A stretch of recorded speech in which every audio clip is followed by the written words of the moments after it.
Hi, everybody. Nick Blazer here with another interview with our backgammon community, this time with Rainer Birkle. I hope I'm pronouncing that one. It's one of the easier ones. I could go with Rainer, right? But I think That's I've got the fine. Yeah. Rainer. Okay. Yeah, he runs a YouTube channel, the Backgammon Reiner's Backgammon Comeback. Been doing that for I think a little over a year. We'll get into that. So interesting YouTube content out there. I think I became aware of his channel when he started interviewing Dirk about his new book and UBC stuff. And then he's been contributing to the community with this Anki method now too, and making Anki decks for study.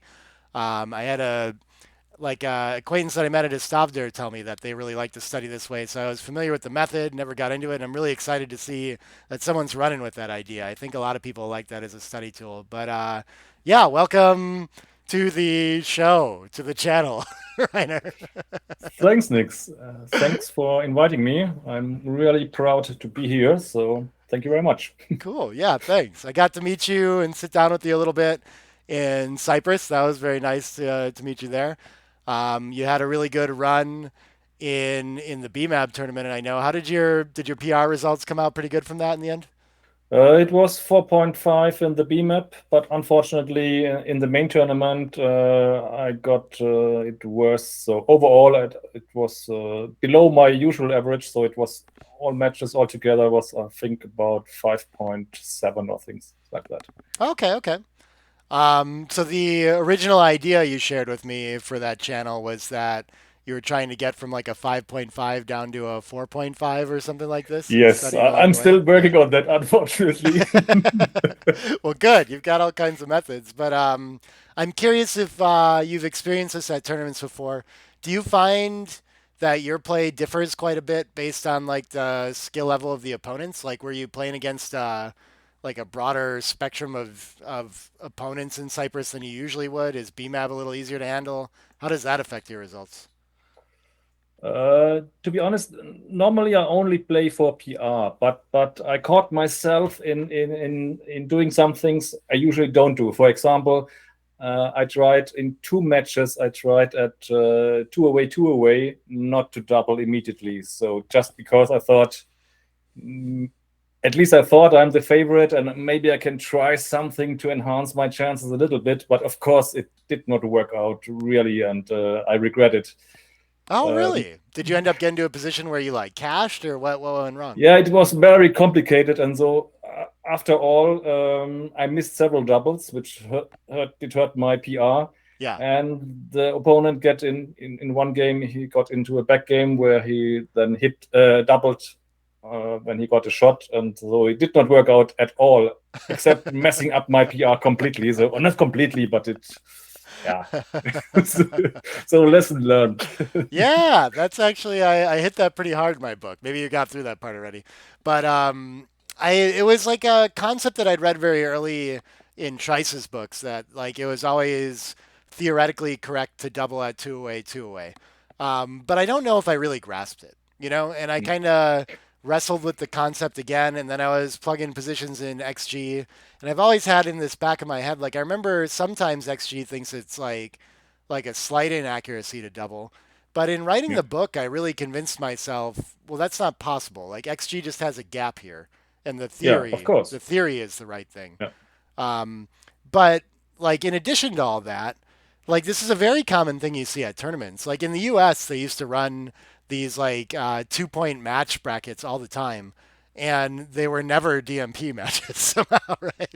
Or not Yeah. never, but like the cube would wait, and people would get into like more than one game pretty frequently, and I mean it's a funny thing where it's like you can mess with it similar to the post Crawford trick, but it's even like maybe even a little more complicated than Yeah. that. Like you get You into have, spots where you're an underdog and you actually really need to double because you have market loss, and uh, yeah, yeah, and even if you feel that you are the favorite, you have to accept that when it comes to two away, yeah, it went bad for you as a favorite, and you cannot do anything about it. It's double match point basically. So yeah, yeah, you can try something, but there's not much you can really do, I think. But right. sometimes you trick yourself, as I did in Cyprus. So of course I know that. I have to double immediately, or usually I double when I have the slightest advantage, maybe. But I Sure. don't know what came into my mind there, but yeah. No, it's interesting. I actually, when you study something like that, from your perspective, are you just curious about the PR, or are you also looking at those decisions and considering whether or not they actually like resulted in losing match winning chances? You know, like if you mentioned in one eventually you got past, and so you probably lost some equity there. Mm, But if in the other you ended up getting cubed yourself and took it, like the result is the same and maybe it didn't matter. You know, I don't know. How do mm. you think about that? So normally I really only play for PR, and I play Yeah. like I'm playing against a machine. Hmm. The only situations where I make maybe slightly different, when it's a big cube in a race, for example, and it seems to be close, and I feel like a favorite, then maybe I will drop a very, which I judge as a very close take. Maybe things like that. Yeah. Yeah. Or if I would play against Mochi and I get a four cube in a race, I would take uh, something I would judge as a normal small pass, things like that. Yeah. Just because in a simple game, of course, it's good when it's a high cube Yeah. Yeah. against a super strong opponent. But normally, no. And I hate it when people use this as an excuse to say, okay, and it's a small no double, but because of the opponent. Because most of the time, if you say it before you make the decision, then it's fine. But I think many people may use it as an excuse why this small error is fine. Yeah, of course. Of I course. really often don't buy it that they really had this idea at the table. Yeah. Yeah. That's certainly how But it works for me. Occasionally I look at mistakes and think maybe this was okay because of my opponents or something like this, yeah, but I wasn't using that in my process yeah, at all. I try to track my tendencies a little bit actually. And so I try to think about if I tend to send certain kinds of cubes early or a certain like pass early or pass late. Well, maybe as like a broad player pool adjustment, like taking a little bit deep across the board is okay or something like mhm, this. Like I kind of think about this when I study and like how bad do I want to fix this one thing, you know? yeah, But that's probably about the only place I look at it too. Most of the time, I just would rather make the right decision. And yeah. yeah, I think if I bring my PR down maybe to a low four or lower, then it's the time to think about that. yeah, But yeah. This is all my argument too. It's hard enough to play backgammon really well. So go ahead and figure that out, yeah, and then you can start adding these adjustments on top, right? yeah, So yeah. yeah. Well, that's cool. So yeah, it seems like, I mean, I gather from your interviewing Dirk on your channel not long ago about the UBC stuff in his book and all this that you presumably had a relationship with him before. I don't know, maybe getting back to backgammon or something like that. Like, how do you know him? I knew him from the past in the 19th, Yeah, but to be honest, we were not close friends. So it was all a little bit different, the atmosphere that back then. yeah, So yeah, it was all about winning, maybe getting money game sessions, and it was not so. That was part of the reason why I left backgammon in 1999, because it was just not so enjoyable for me. yeah, And if I saw them when I came back in 2019, so the reason was that I was looking for a new hobby, and I was thinking maybe I go back to chess, which I played in my youth time, and watched some chess videos. And all of a sudden on YouTube, I also got backgammon videos. And at that time, it was Mochi against Sander Lylov, the UPC final. yeah, And I saw this, and I immediately saw, wow, wow, wow, this is something completely different than I knew backgammon was in 1999, where I left. yeah, So. And so a good friend of mine, Patrick, he told me several times in the 20 years I did not play, oh, let's go to a tournament. Let's just take a look. And I always said, no, no, no, I can't stand it anymore. I don't want to see it. And no, no, no, that's not for me. That's no fun. yeah, And, yeah, it's now, of course, completely different. And it's really, really enjoyable. yeah. That's so cool. That's I feel the same thing about getting into backgammon. That I liked it for the the analysis and study side of it, and that when I play, I got a little burned out on poker, feeling like my goal was to find opponents that I could exploit, right? Like, and it Yeah, just felt like kind of weird that way. I don't know, like it just something didn't work for me about that. And it was nice to come and just have my competition be the game in this, right?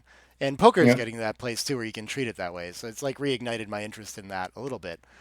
yeah, Um, but yeah, I think that's super neat that people are out there are seeing UBC competitions and taking like a different interest in this. That's like it's really nice to hear from me, and I feel that way too. That we're like finding a new community. Like Galaxy has found a very new community through this. yeah, sure. Yeah, and I can't wait to see where that goes. But Yeah. yeah, so when you got tired of playing in the '90s, though, like there were bots around there. I don't think XG was out yet.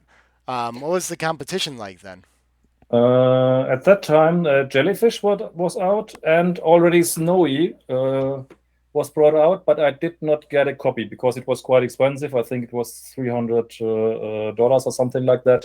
Yeah, And I already was a little bit frustrated, and so I did never get a PR or something like that. I know yeah, that with Snowy we got an error rate, so at that time, everybody thought he's the best player. So that yeah, yeah, and it was so easy to overestimate yourself. yeah, And I enjoy it so much that we have something that is so objective. Even though we all know that XG, of course, is not perfect, right. but it's very objective, and we can compare human players pretty good, Yeah, I think. yeah, yeah, Yeah. So PR5 player is, I'm pretty sure he is worse than a PR3 player, for example. yeah, yeah, yeah, So that's yeah.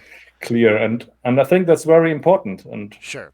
It's great for and the mind sport side. It's a little bit challenging for the gambling side and trying to find like, profitability or fish or something like this. I noticed this in poker as well. yeah, That like, I mean, like around the moneymaker boom, playing live was great because, like you said, everyone kind of thought they were the best. yeah, And so a lot of people for different reasons could be getting something right. But I think just online poker was enough to kind of solve that. Where if you could just increase the quantity of hands to some like large enough sample size, it became apparent very quickly who the winners and losers were, right? yeah, And people didn't really think they were the best anymore. And I think there's other things that are happening in that world where it's kind of the same too. But yeah, it's like a whole shift in humanity almost about like what games mean now, right? Like I mean, yeah, machines are better than us at everything, right? So yeah. how much fun is it to still play Yeah. board games? I think still pretty fun, but yeah, it's got to But be a different it, outlook. Yeah. but for me, it goes even so far that I would not enjoy a game when I know it will not be recorded, that I will Mm. not get my PR afterwards. It makes no sense for me. So Yeah. Yeah. I, That's I need this. It's just for me, it's a waste of time. So I don't care if I win or I lose. I know that if I play good, I will win something eventually. So the most important thing is to play good. yeah. And what makes sense if you don't know if he played good. So Yeah. No, so I I record all my matches, and yeah, I feel exactly the same way. Like, what a waste of a tournament to not have that feedback and know where you're at and not be able yeah, to study from it. Like, that's a huge portion of the value to me of going to a tournament. So that I get a big sample of like real matches too, right? It's yeah, not in any like I just played one in this context online and how much did I care about it? Like this is the real result when you go out there and you yeah, have a week of material. So yeah. yeah, And most of the time we lose, so we at least we get a chance to get the feedback that we played well. right, yeah, That's a good thing, yeah. sure, sure. It can be encouraging. But so you came back to If the we played good. yes, it can also be very frustrating. Yeah, you don't want Yeah. to. You can't play bad and also lose. I think if you play bad and you win, you're kind of happy. And then if you Yeah, play really but well and lose, you're kind of happy. Yeah, you have four outcomes, and only one is really bad, one quarter that you yeah, lost yeah. and you played bad. So Right, the right. other three you can somehow live with it quite good. Yeah. Okay. So you came back to the game in 2019. You start getting to work with the bots and everything like that. Yeah. What was your PR when you started out? It was 6.5, 6.5, Oh, 6.7. That okay. was the first PRs I saw on XG. That seems So like a pretty deep understanding of the game for not having played in 20 years and never really having the benefit of the bots. yeah, I was surprised as well. Yeah. Yeah, yeah. Could have been worse. Yeah. Yeah, that's really impressive stuff. When did you decide to start making like a YouTube channel out of this? You mentioned like you were studying and you figured you might as well record it, but when did that all start? It was just because I was looking for a new method to improve my game. So my whole motivation is to get a better PR. Yeah. So it's not about getting famous, not about earning money or showing off on the YouTube channel. So the idea was, what can I do? I was, of course, as everybody does, analyzing your matches, and I thought, but I somehow feel stuck and I cannot improve anymore. So at 5.5 or something like that. Hmm. Okay. And then I came up with the idea, what about recording yourself and talking to yourself what you are thinking while playing, so that after the match, I not only have my XG file, I can also see how long I was thinking and what was I thinking. That was the basic idea. So I thought, okay, let's make some setup and record yourself. Hmm. And then I thought, how can I share this with maybe some friends and to collaborate and ask for their opinion? I said, maybe I make some. The easiest thing would be make some unlisted videos on YouTube and share just with friends. Hmm. Hmm. And then I thought, oh, what the heck? Let's put it public. Yeah. And yeah, I went from there. So that it was all about finding new methods Yeah. to improve my game. Yeah.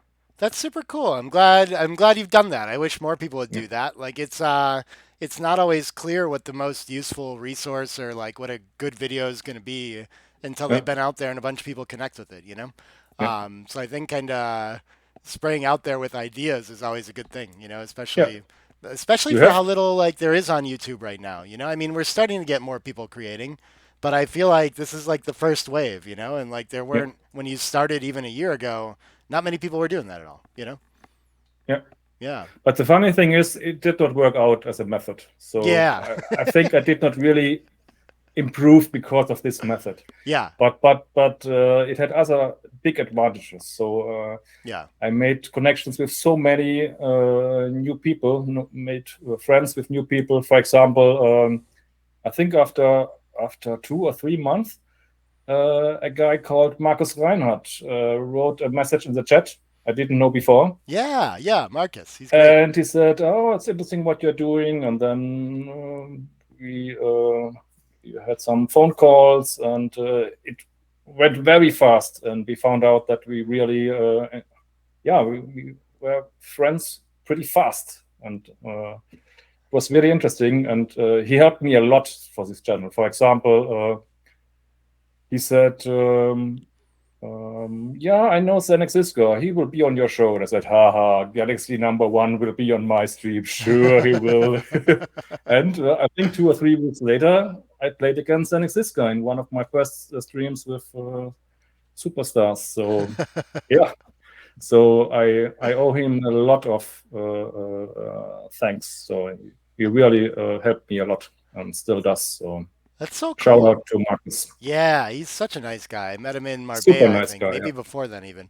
But definitely I remember chatting with him a lot in Marbella at the UBC Contender Tournament.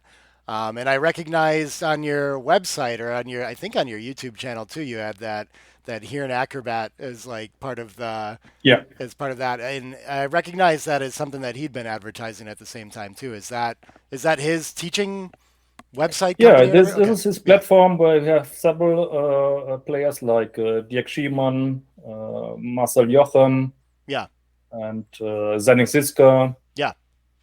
and yeah, I think some more. Who did I forget? Rolf Schüler from Germany, Oh, okay, okay, yeah.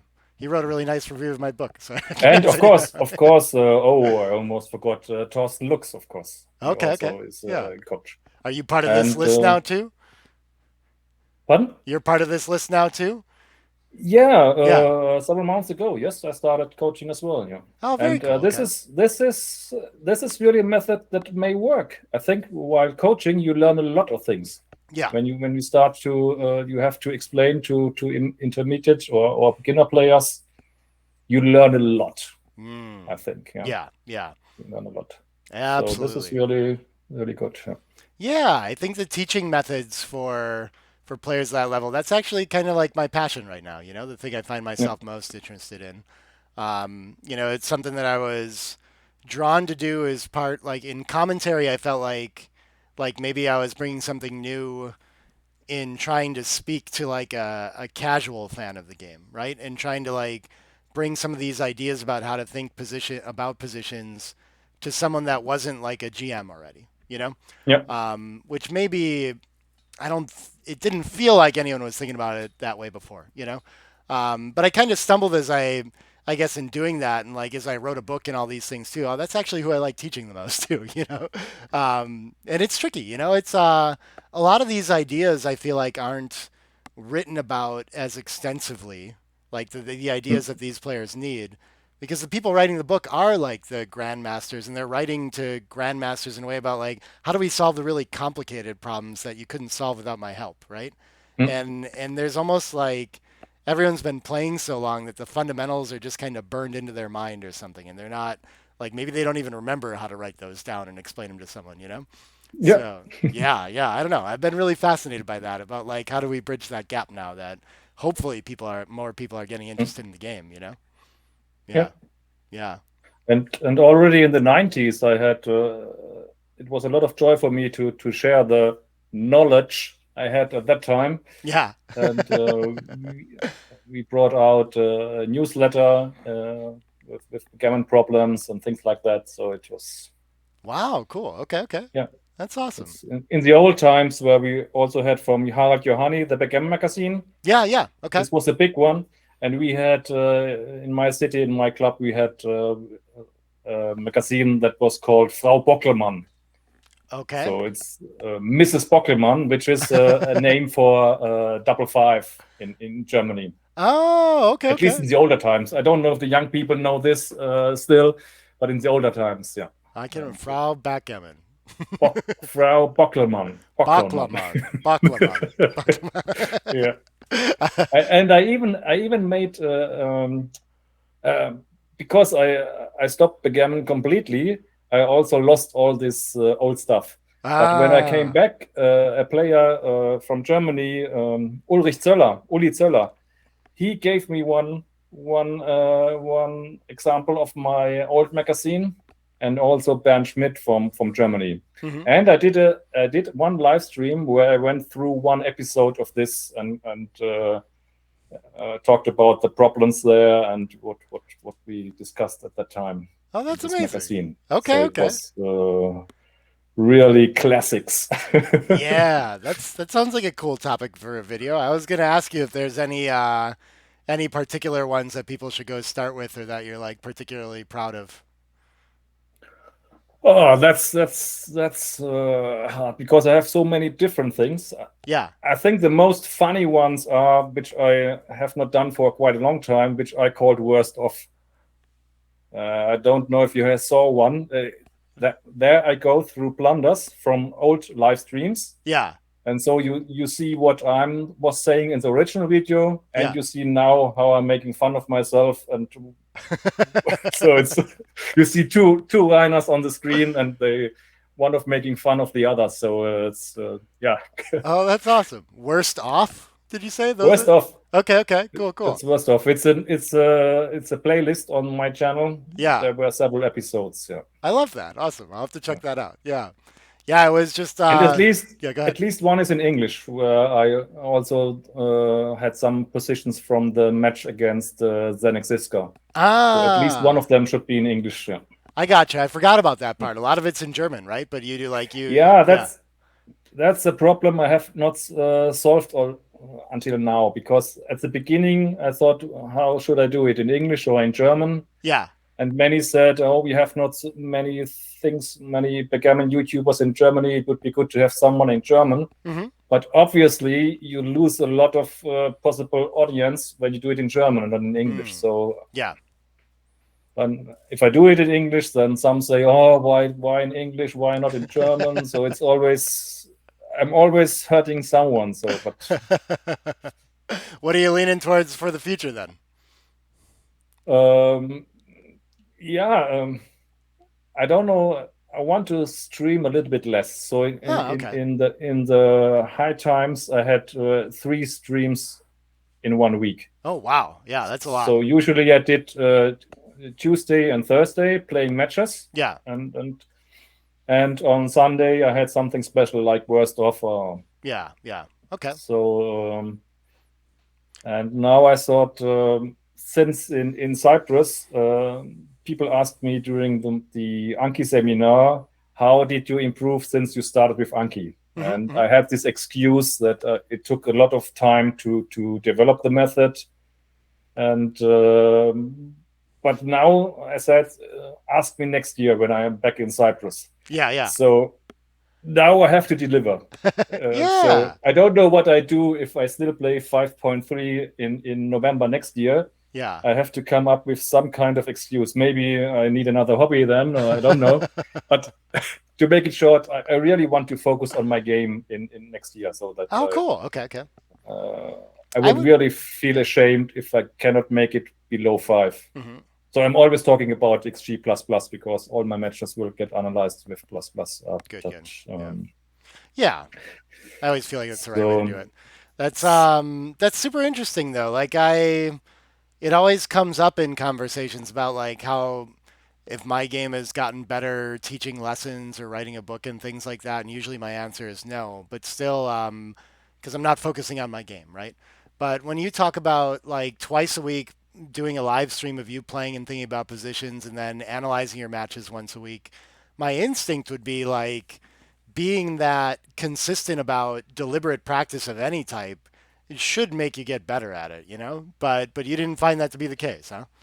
the problem is, with at least with me, I'm a perfectionist, and Mm. this means a lot of time I did spend for getting the streaming quality better. So with OBS, you Mm. can do a lot of stuff. I guess you also use OBS for streaming software. What do Yeah. you use? Yeah, Yeah, you can probably see a nice and progression of me getting like moderately competent over time on yeah, my videos, right?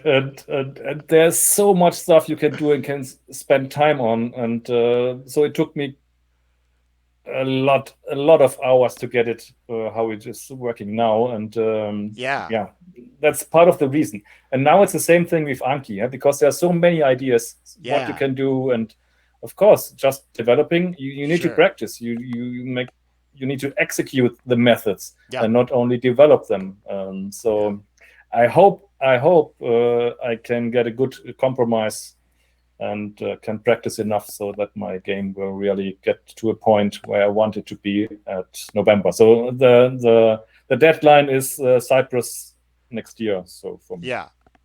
That's funny. So what you're telling me is that really you're just going to focus on making Anki decks and probably also not study as much as you should. uh, yeah, I at least I try. If someone asked me, can we do that? I Yeah. think about, will it help my PR? And if I have to say no, I really have to think about it. If I'm going Yeah. to spend That's time actually on a good it. way Yeah. to do it. And that should result in like some probably pretty strong study tools out of that too. But yeah, of course we were hoping to spend a lot of time talking about the Anki method on here too. And this is something that I've heard of before. People have presented the like Anki flashcard system, and then I think I might have mentioned to you that someone in Istanbul at the Istavder tournament earlier this year, asked about turning more books into decks and things like that, and it being Hmm. a cool new way to study. And I was like, oh no, I hadn't really looked at it that way, but I like kind of filed it away as like this is something that people might want, right? Like it might be a easier way to digest information. And so when I saw you come out with your lecture and all these things, I was really excited to see that. I think that's going to fill like a big gap in study options again for the backgammon community. You know, like these things keep coming out lately. So I'm Yeah. really excited about that. Yeah, I guess I mean, maybe just tell me how you got started with that, or like why Anki? Why was that what drew you about Yeah, studying? Yeah. sure. We have we have a Discord server, a German forum which is called Backgammon Prime. Hmm. And last year in December, not someone, Stefan Gumbert from Germany, he wrote something in the main chat. I do some exercise in Anki, Hmm. and luckily, I really thought, "Huh, what is he talking about?" And I checked it out, and I immediately saw, "Wow, this has potential. Yeah. I need to work on that." Yeah. And yeah, so what Anki is, it's just flashcards, yeah, Yeah. like in the older days when we learned, for example, vocabularies. We had some paper at the front, we have a question on the back, or the answer, or the translation, or whatever. Yeah. Yeah. And this is basically what Anki is, Hmm. but of course high tech with on your computer, Right. And that makes and perfect sense in conjunction with like all the books out there where it's nice to read through the analysis, but if you just want to like quiz yourself on positions, it's not actually the most convenient way to do that, right? And so yeah, having flashcards or something or else, like I think that would be of huge value with like all the study materials out there, you know? yeah, And I'm not sure if you've seen the I think I've actually used this system before people were calling it Anki. I don't know what there was, but there was an application called Flashback, I think. Have you seen this before? I think it was Jeremy Guy made it for second roll yeah. I positions. bought this as well, of course, Yeah, when I was studying the opening replies, and yeah, I bought also his app. Yeah, yeah, yeah. yeah, Which I think works off of the same idea, right? I mean, it's yeah, flashcards, there's some explanations in the app. But the other part that maybe you don't intuitively think about with the system is that you can, like, part of it is ranking the difficulty of each one, and that adjusts the frequency that you see that in the future while you're studying, right. which I Yeah, thought was super handy with the yeah, second rolls. Like, I can just move through the ones that I know and are yeah, obvious and keep getting quizzed on the ones that I forgot. And I saw that as like that's one of the things that really drew me when I was looking through the sample deck you sent me for the Anki method yeah. too, that it has this rating system too. Yeah. Yes, it's called this spaced repetition algorithm. Yeah. So you have always four options, how hard the problem was, and depending on your answer, it will come sooner or later again. Hmm. And that's exactly where I realized everybody is analyzing their matches, usually directly after the match or a day later. They Yeah. go through it. Of course, the more serious, maybe saving it, the positions and some kind of folder structure and whatever. Yeah. But most of the time, you only look at the positions once. You see the XG results. You make you try to understand and make some arguing why the results are like that, and then you say, okay, I got it. Yeah. And for me, I think usually I didn't. I Yeah. believe it at that point of time, but if you later on see the same position again and you forgot it, you make the same error again because you did not really understand it. Yeah. And that's exactly why this method I think is so strong, because so what I call no blunder will ever be forgotten, because you have your Anki card. And the only thing is, if you really have a good memory, this is not an advantage here, because if you just remember the position, it's not about, many people say, you are remembering or memorizing your blunders. Hmm. Of course, that does not make sense, because exactly this position will most likely never come up in your life, even if you play 200 more years. Yeah. So you have to understand the logic behind it, so that you can solve similar positions Mm. correctly. So the Yes. best thing is that you cannot remember the position, but you see the position and think about it again and come to the right conclusion. Then you learn something. Yeah. Yeah. So good memory is in this case a bad thing, because if you just Mm. remember, that's where I have to make the 5 point, Yeah. it's not of much value then. Yeah. Yeah. It might be difficult, like the position on its own, just looking at it in like deep middle game strategy kind of situations. But I think that like there is a place for pure memorization in backgammon as well. To some degree, you can use it in the openings for the second roller and try to do that. But I'm not sure that's actually helping you with strategy. I think a lot of players do that, and I'm not actually sure it has as much value as has been like implied. you know. Hmm. Um, but there are. I was talking about this with Zdenyuk, I think. There are end game scenarios where before I studied them and memorized them, I had no way of logicking my way into this. Like what your winning chances are in a four roll versus four roll position. Like some of these things, I really think you just need to memorize as a reference point. And the Yeah, more of these you have, the better you can kind of adjust and figure things out when you get near that. And so to me, like a flashcard system is perfect for refreshing on absolutely. things like Yeah. this. Yeah. Yeah. So if you're talking about reference positions, of course, these are positions you really want to memorize. You may even want to memorize the percentages or gammon percentages or whatever. Yeah. Yeah. And Yeah. yeah, for example, Mochi is known that he knows a lot of reference positions. I Mhm. heard about 500. Mhm. And I also know that he's working with Anki, so I'm pretty sure he got this down with Anki there. That's very Because cool. of course that's where a software like Anki is made for memorizations and Yeah. reference positions you memorize. Yeah. Man, I need to do that. I know that that's where my game is like weaker than it used to be. It's some of these things that I had memorized that I just don't have as sharp as I used to, you know? And for me, that's actually cube action too. Like I can, that's one that I struggled to teach really strong rules of thumb about. And I also, like, I don't have this like clear system for finding the best decision the same way I do for a checker play or something like that, I think. For me, it's just looking at a lot of positions and getting a feel for it. And so in Hmm. that, like to some degree, the memorization, but like there's huge value in just staring at a cube decision and trying to take in all the factors and see where you end up, and Yeah. doing that over and over again, right? And you kind of get an idea of weights that way. Um, yeah, that's a place where if I'm not doing that, there's areas of my cube actions that I just forget how to do like entirely. So And of course, where it's also perfect if you want to memorize things like match equities, mm, or in my case, what I'm doing is I'm not a huge fan of calculating things over the board. yeah, So I'm working on to memorize gammon prices and take points, yeah, for example, in a 7 point match. yeah, And I even have a deck created where you can quiz yourself on gammon values and take points in a 7 point match. yeah, And this is yeah. completely free, by the way. Yeah. Oh, cool. Yeah. That's still good stuff to see for sure. Of course, I just wrote a book about like forgetting Yeah, okay. I said that. But if you it's want to learn it. I'm not saying you have to. There are yeah. No, I've done different that too schools, of though. course. I think I expressed that in the book too, that like as a starting point, I don't think that's where you should go necessarily.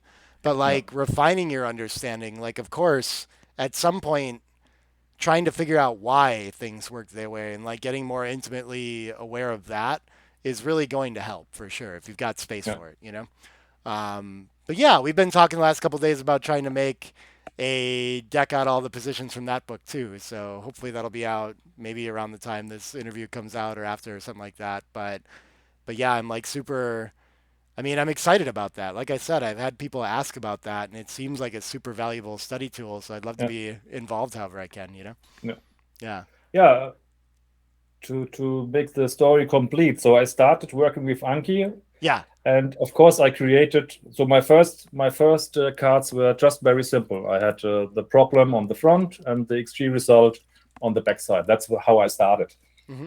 And I think my first, because at that I was quizzing myself on Heroes or Backgammon Studio. I was working on this fourth roll problems, and Yeah. so I recorded all the mistakes I made. I created a card. That was the start. I think in December or January uh, last year, Hmm. and then I decided I want to record all my blunders and create cards. Hmm. This and I improved the layout and put more information on it. And for example, I also added the XG ID, which is quite helpful if you later on want to add more stuff, and then you don't have to set up the position. You can just copy it. This is quite helpful. Yeah. But the problem was that when I played a match and then usually overnight I let it analyze on plus plus. On the next day morning, it usually took me about 1 hour just to create the cards, not learning, Hmm. just the technical stuff to create these cards. Maybe Yeah, I was Mochi wondering has about less this. errors. Of course, he would need less time. But in my Yeah, case, it was about, you can say, for a normal match, 1 hour, which is yeah, quite a lot. yeah, yeah. Yeah. And that's where, at the middle of this year, I came up with the idea, how can I automate it? And luckily enough, I found a method, which means now I can automatically create these cards from match files or from position files. So Wow. Okay, okay. this That is this I didn't. is Yeah, I didn't realize that was part of the method. That's super cool. Okay. yeah. Yeah, I was thinking So myself about how like if I was gonna get started making some of these references or like flashcarding things that I uh, need, like how would I do that? It seemed like I was curious if you had some exactly this. Do you have some like how do I do this on my own? It sounds like your answer is I've got the software to do it. yeah, Yeah. and I'm offering this as a service, so you can send me files and you get your deck back, and you can say I want, for example, cube errors. I want everything above maybe 50 millipounds or 100, or for checker play, and even for the opening phase, can have a different threshold. So, Oh, for that's example, I amazing. started at the beginning. I took all blunders with standard blunders, 80 millipoints, Yeah. and opening, I wanted everything above 20 millipoints. But I found out at my level, it's too much. Yeah. Even Yes. though I'm not playing a lot, I'm really not playing a lot. Maybe at 5% playing and 95% studying. It's my ratio. Hmm. Still, it's a lot, and I strongly believe if you do this, it's more about quality and not about quantity Yeah. when learning and analyzing. Yeah. And so, not long ago, I changed this completely. So at the moment, I'm only creating cards cube action 200 millipoints errors, Yeah. Okay, okay. checker play 100, Yeah. and opening 50 millipoints. And Yeah. there's still enough, at least at my level, to learn from. And Yeah, I think everyone in studying the game goes through these things and like, well, I guess I don't know. I know I did. I know what like in the last 3 years in studying matches when I would play on Galaxy, I got into this phase of just playing speed gammon on there. I'm not like working on my game that hard, but I wanted to get an idea of like when my strategic thinking was incorrect. And I found the like quickest way was in speed gammon when I make like a massive error and I'm just looking at the wrong area of the position, like what is it that I'm like, why am I not able to jump to the right concept immediately and looking at this and study that?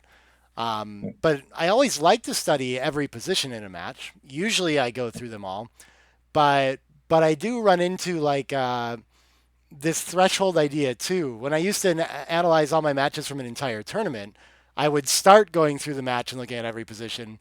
And by my last few matches, I was like, I don't care anymore. Like I'm out of energy to study this. Like I can't do it. And so, yeah, finding that balance of like what slice is right to like really retain this and study it is yeah, very difficult, right? Yeah. yeah.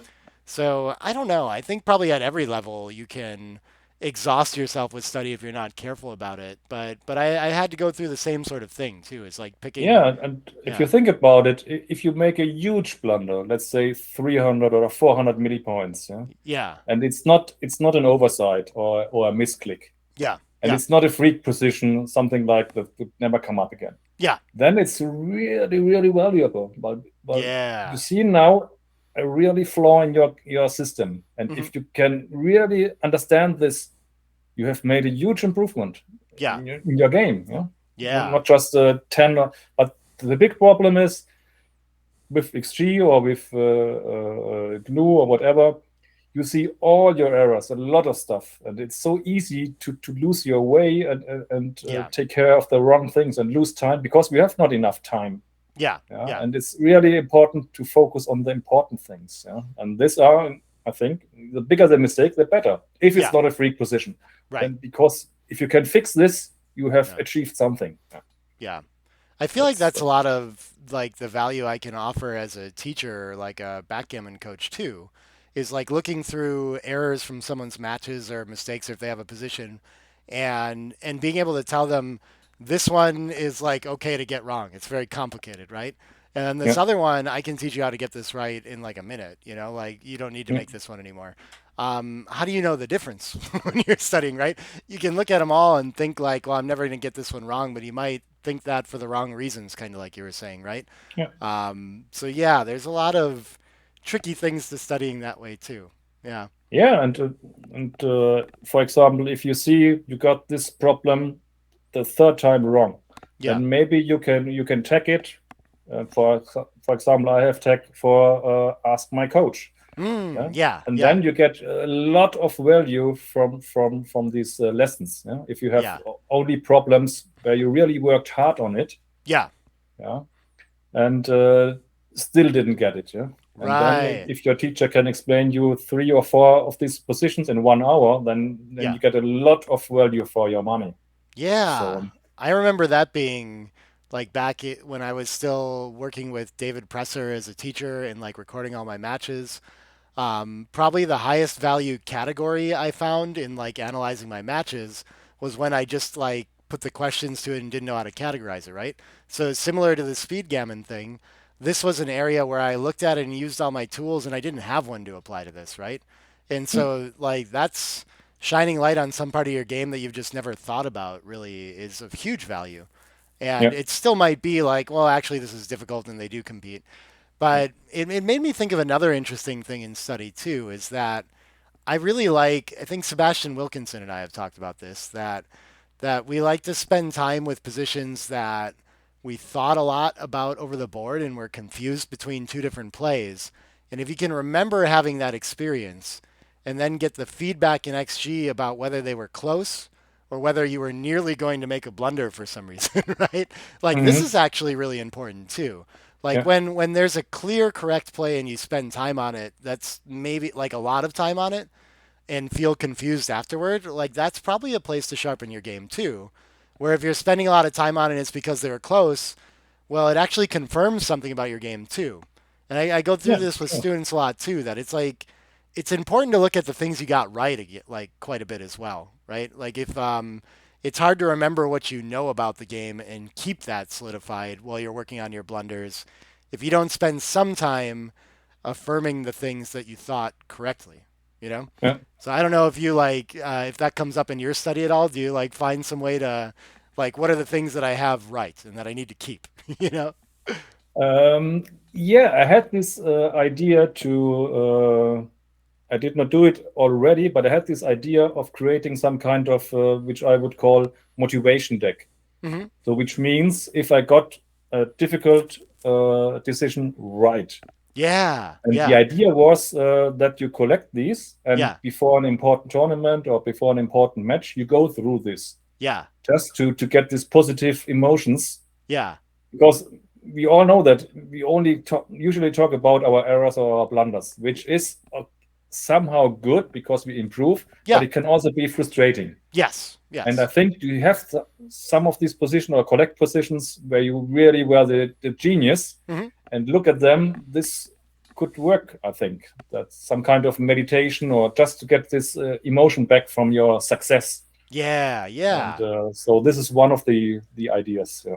I like that. That's really cool. That's And of course, yeah, what I'm also doing when I create these decks automatically, I'm also categorizing them. yeah, So, for example, you have automatic have a logic to back games, holding games, things like that. yeah. And also, I'm tracking the match scores, which Mm, means after a while you can create a filter and say, give me all my cube errors at four away, two away, for example. yeah, yeah. So you, if you say Anki, you also have to say think about database. You have your database there, and with all Yes. these filter possibilities, which is Yeah. really cool stuff. This is one of the hardest things about studying your blunders is coming up with a database. I made a video about this and kind of went through the iterations I've gone through and tools I use. But in a sense, my end conclusion is that, I mean, it's not easy to come up with the right tags. Everyone struggles with it. And a Mm, lot of the value is like trying to figure out how you would tag the position, even if it doesn't help you come back to it in a way, yeah. like, but I'm curious what your experience with that is as well. Like, do you have a set of tags that you think work really well? Do you do that? Do you like tagging versus categorization? Like I've seen people put everything into folders and balance it that way Yeah. and maybe duplicate across them. But I kind of favor tagging as well and having positions show up in multiple themes if that makes sense. I don't know. What have you found out in doing that in your study? Yeah, the advantages with Anki is that you not only have one category, you can have several tags. If you do it like organizing it in folders and subfolders, it's in one place. Yeah. And here you have can have different tags. For example, it automatically detects hit or not hit, or 4 point versus 9 point making, or things like that. Yeah. So this is all detected automatically. But I think the best thing would be, I saw that you recently had a big success at the WBIF World Championship. Yeah. Yeah. Maybe you send me all your matches. I will create a deck for you, and then you can check it out and see Cool. Yeah. how it works. I would be So glad to do that. I have maybe 21 WBIF matches if you want. yeah, sure. I'll send you the finals or something. But This is yeah, it's all automated, so I just yeah, have to put it in one folder, and then it will run overnight. that's so cool. So the tagging system you have as well, does that mean that when you import, like, yeah, I know on your website if you go there, you have a bunch of decks available, and so if you pull in like three of those decks, I guess is the experience that you study all of them at the same time in general. And yeah, go ahead. What you see on the website is this theme decks in collaboration with Grandmaster Dirk Schiemann. Yeah, yeah, So these are created from Dirk's personal database. He put them together, assembled them manually. So awesome. Yeah, each deck contains 25 cards okay. to one theme. For example, there's one deck that is a free sample, Hmm. which is called bar split. Hmm. So there's always one option to split to opponent's bar point. Yeah, yeah. And the cool thing is that we also create videos for it, which means so if you take a look at the free sample deck, the bar split deck, you see it at each card, you see the video. Hmm. So it goes directly to DX video Yeah. to the position where he talks about exactly this position. So it directly jumps to there.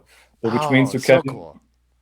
in Anki you just you are in the position, and then you can click on the video and you immediately can hear Dirk explain this position, which is super cool, of course.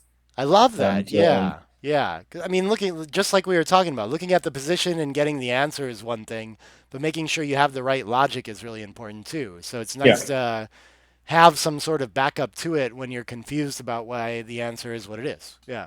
yeah. Yeah. So we have now at the moment we have 12 decks from Dirk Okay. with different themes. Yeah. So some are very important themes like leaving the anchor. We have two decks, so Sure. 50 positions, Yeah. and we sell these decks for €9. Cool. And we will make additional videos which will be available for €20. I gotcha. So Very cool. So if yeah, you go into, I guess my question, if you like purchase all these decks and have them all and decide you want to study some other topic that's a tag, but maybe not one of the decks, can you like pull all those tag positions from all the decks and kind of yeah, study? sure, Oh, cool. And sure. it'll We can include combine ones it. from your Yeah, matches too, yeah, right? yeah. Yeah. No, Wow, you that's can really make neat. it Yeah. in Anki, which is called a filter deck, Yeah. and then you can go through all your decks you have in your imported in your system, Oh, beautiful. and you Yeah. can take all hit or no hit Yeah. positions, for example. This sounds So way it's better than really my like super cool. Evernote method that I'm doing right Yeah, now. I might it's actually super, use that. super excited. It has so many applications. Or for example, Yeah. if I'm preparing a lesson for one of my students, Yeah. I always do it in Anki. Yeah. So I create a deck for him Yeah. with the comments and everything, and I record our session. I Yeah. make a private video Yeah. on YouTube, and then I also add after the lesson I add these video links and give it to the student, so he has his deck and he can in each position, he can directly jump to our session where we talked about this position. And how cool is that? Oh, beautiful. That's such a great way to do So it. it's Yeah. for coaches or teachers. It's Yeah. yeah. I might steal And the all of good thing this. is, it's completely free. Yeah? So also Yeah. except the theme decks or some others, but the basic method. Yeah. So Anki is open source. It's free software. Yeah. The only thing where we have to pay for is there are also mobile apps, and for Apple, unfortunately, they charge $30. But this is a steal. But on Android, it's free, and desktop, it's free, and Beautiful. yeah. And when we talk about mobile, that's you almost forgot to mention it, but because this is one of the biggest advantages. So Ah. you have Anki for your desktop. Yeah. You can use it on the browser on any PC, Yeah. and you can use it on your mobile. And all you need to work for this to work is you get a free account and free Anki account. You just have to enter email and password, Yeah. and this will synchronize your devices, Oh, which beautiful. means I work here on my desktop, stop, press synchronize, and then I go up to my bedroom, want to do a little bit more study, go on my mobile, and I continue where I stopped. Oh, that's beautiful. So it's Yeah. all synchronized. What Yeah. I'm doing usually for learning, I use my handy, my mobile, Yeah. and on the desktop, usually I only do editing or and for example, if I see a problem where I got it wrong again, I Hmm. can flag it. And when I'm back or I make an internal comment, to add some, what about if the plot would be on the 5 point, not on the 4 point, for example. Yeah. And when I'm going back to my desktop computer, I go through all the flags and then extend the cards. I Yeah. put notes or do additional positions, comparable positions, and so I work on that. And Yeah. this is and yeah, I'm so excited. I can't hide it because you don't have any more wasted time. Because normally you have so much wasted time waiting for the bus or traveling, and Yeah. you always have your mobile with you. Yeah. And you get, since I worked with Anki, you get so many which I call mini lessons. You would have missed 5 minutes here, 5 minutes there, Yeah. and it's yeah, I I love cannot that. stress it. We never have to waste time not thinking about backgammon again. Yeah, yeah, right. I couldn't have said it better. Yes, perfectly.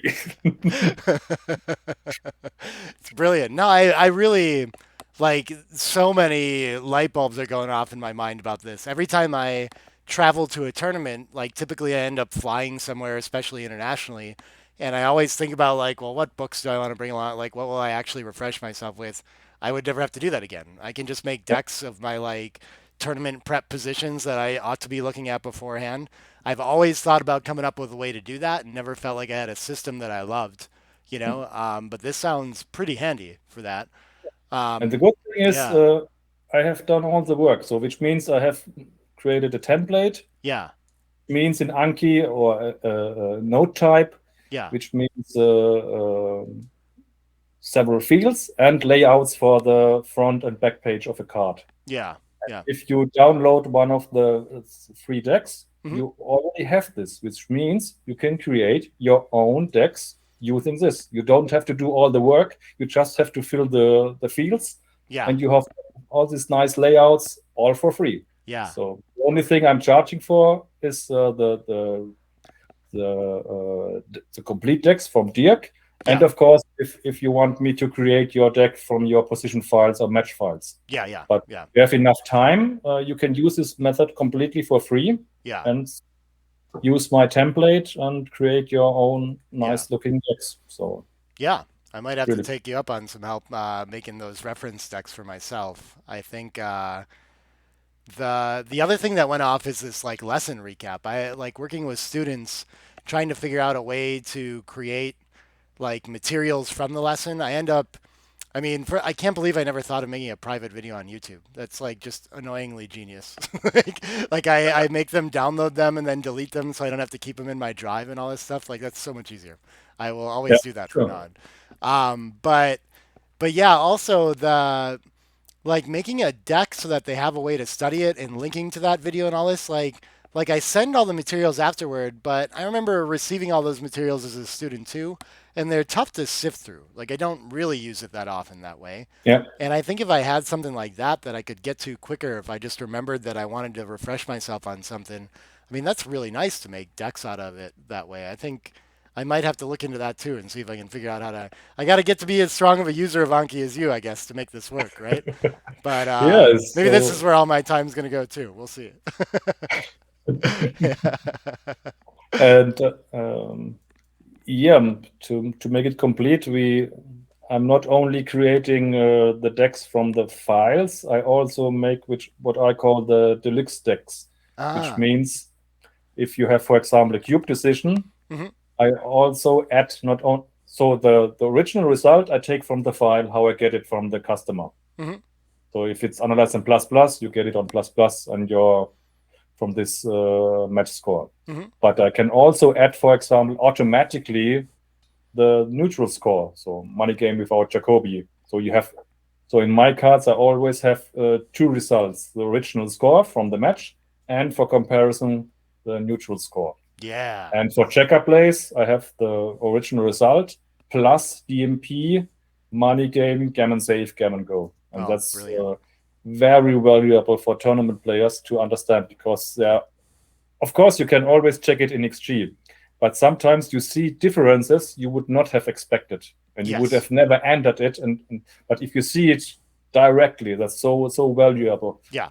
for tournament players. And it's I to usually do to that kind of backwards with my checker plays. If I suspect score might have an influence, then I check it and run it at normal yeah scores and make sure I'm learning the right lesson, you know? yeah sure. But But yeah, it's also like cube decisions. I've suggested this before too, that just like asking yourself, would this change at all these different scenarios is very great study for building that yeah, feel for it too. So that's really cool. Yeah, that sounds awesome. Well, cool. This has been great, Reiner. Am I forgetting anything here? What else? I mean, this is, I don't know. I think maybe we're at a good place to like wrap it up. But I'm feeling inspired to go work on some Anki stuff and get that the rest yeah, of the sure, you positions have for to. my book. Right? Yeah, yeah, It's really cool. I'm really totally convinced, and that this is really something, yeah. I and hope I'm people out pretty there. sure Go there ahead. will be new ideas, I already and have a the bunch of more them. people Yeah. you talk about it, and the more ideas you get. So Right, right. I hope I can get in early and get you some deck ideas and get involved in this. It seems fun.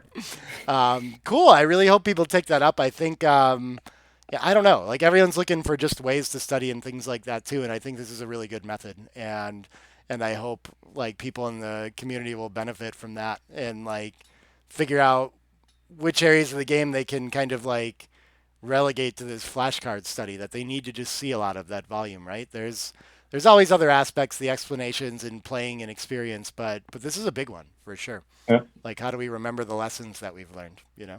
So exciting stuff, Reiner. yeah, Cool. So I'm very happy to share. Yeah, yeah, cool. So you're still gonna do some YouTube stuff, just maybe less of it. But we should definitely watch out for more Anki decks from you, huh?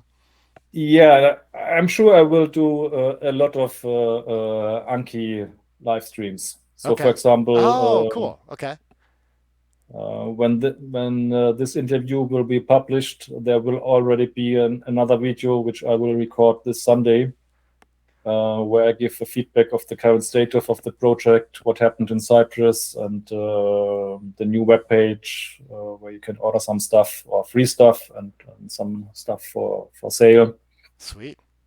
And I guess I will do many tutorials because the thing is, you also have to know a little bit about Anki. Yeah. Have to know how to install, how to import the decks, and how Yes. this works. And I've learned this.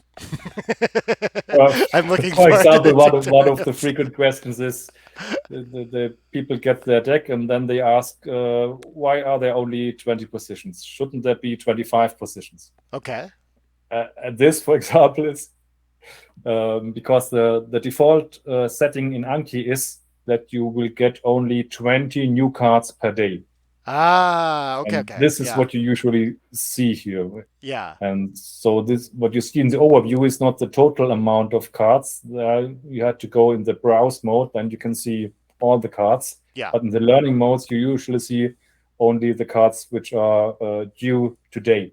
Yeah. And by default, this is a 20. So this is one of the, and there are many things, many small things. And I guess I will do a lot of videos on that. And I'm pretty sure I will record my Anki training itself and make a live stream of it. And Wow. Yeah. Okay. Okay. So cool. You'll be now the the system is frozen. You are not moving.